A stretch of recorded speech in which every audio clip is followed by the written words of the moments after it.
wabarakatuh. Waalaikumsalam warahmatullahi wabarakatuh. Bu, tekan nggak? Ya, karena ini bulan sekolah, terima kasih saya ucapkan karena teman-teman guru mau meluangkan waktunya pada pulang sekolah ini ya, mau meluangkan waktunya untuk tugas saya pada guru penggerak ini. Di sini saya hanya mau saya ingin menyebarkan pemahaman dan penerapan tentang budaya positif ya. Sebelum itu biar nggak tegang, saya sapa dulu ya. Masih ingat? Halo, apa kabarmu? Alhamdulillah, kami sehat, kami kuat, luar biasa. Tepuk tangan dulu. Biar semangat ya.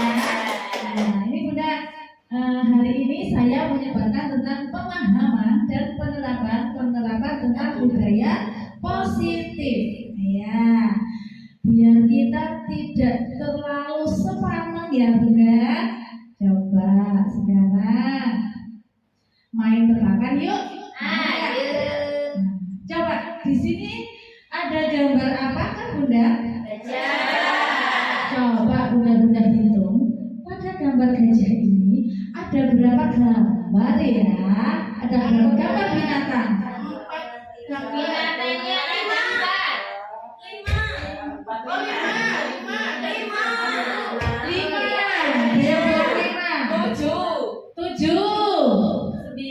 9. Coba ada berapa ya kira-kira? 10.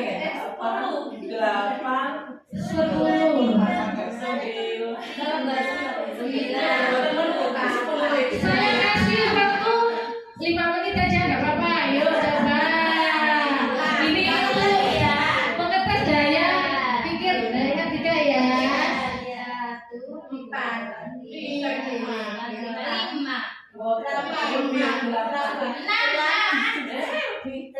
8. Benar. Kalau nggak 9 ya 10. Kalau nggak 9 ya 10.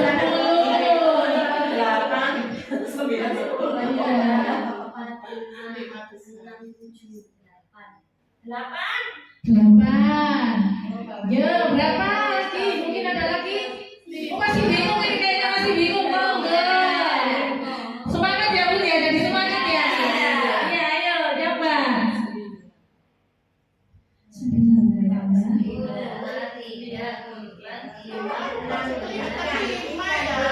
Oh, jangan ada 5. 10. Ada yang 10.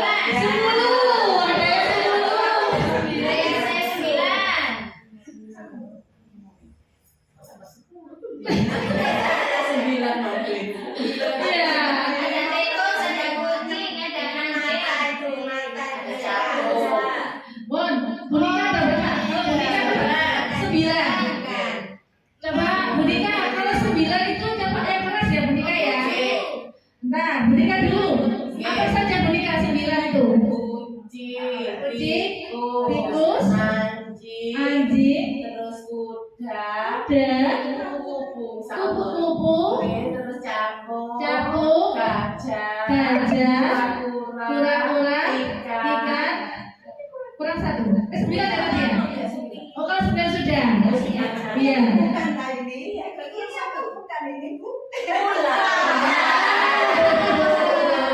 Ayo, mungkin ada lagi berapa? Buaya mana? Di mulutnya aja. 11. Sudah di 11. Ada yang lain pendapatnya? Ayo, ada mungkin yang lain pendapatnya? Adanya jerapah niku. jerapah bawah itu. Iya. Depannya. Berarti Anjing. Iya, mulut di depan ada. saya diajak enggak ngerti. Oh iya. Berapa jadinya, Bu? 12. 12. Mudir 12. Insyaallah. Gimana? Mbak Ida? Lainnya